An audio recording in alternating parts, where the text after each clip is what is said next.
کہ آدمیت کے کچھ فرائض ہیں. بسا اوقات اسے آدمی سے حیوان بننے میں دیر نہیں کرتی. خواجہ میر درد یوں ہی نہ کہتے درد دل کے واسطے پیدا کیا انسان کو ورنہ تاج کے لیے کچھ کم نہ تھے کروبیاں. اردو غزل میں ایسے اشعار بکثرت ملتے ہیں جن میں شاعروں نے درد دل، محبت، سکھ چین، بھائی چارے، رواداری، میل جول اور باہمی اتحاد و اتفاق کی بات کی ہے. اس ضمن میں 2 شعر ملاحظہ کریں. درد دل کو جگا لیا میں نے، سر اسی سے ملا لیا میں نے، مرغوب اسد فاطمی.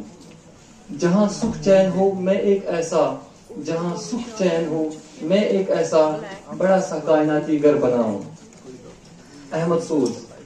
ہمارے بزرگ اور نوجوان شعراء اس امر سے بخوبی باخبر ہیں کہ انسان دوستی انسانیت سو معاملہ جس طرح بھی دیکھے بس کربلا ہی کربلا.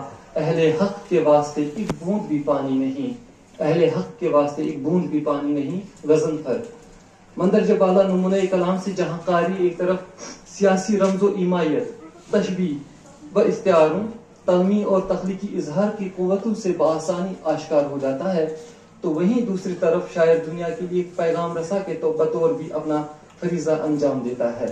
جب ہم جدید غزل کا مطالعہ کرتے ہیں تو محسوس ہوتا ہے کہ ہمارے درمیان موجود بعض شعراء شعری تجربات و انفرادی اظہار اور لفظوں کے رکھ رکھاوی پر زیادہ زور دیتے نظر آتے ہیں، جبکہ شعر کا حسن شاعر کے مشاہدے، اس کے خیال اور موضوع کی بوقلمونی کا بھی تقاضا کرتا ہے، کیونکہ ہم زندگی کے نشیب و فراز سے تہی دامن نہیں ہو سکتے. کشمیر کے ممتاز شاعر رفیق راز کا شعر سماعت کریں.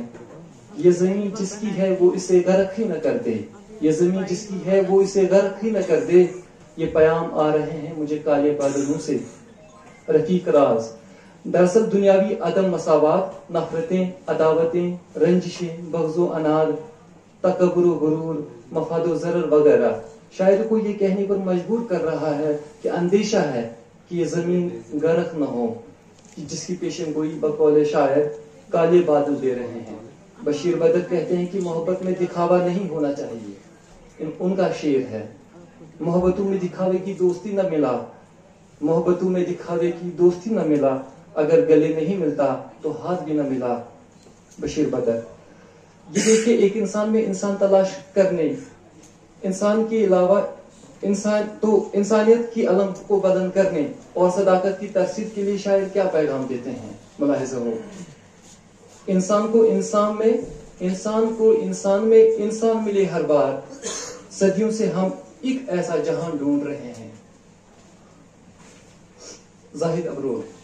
عصر حاضر کے شعراء جدید لب و لہجہ، علامتی انداز، استعاروں اور رمز و کنایہ میں انسان دوستی، امن و یکجہتی اور محبت و اخوت کا درس دیتے ہیں.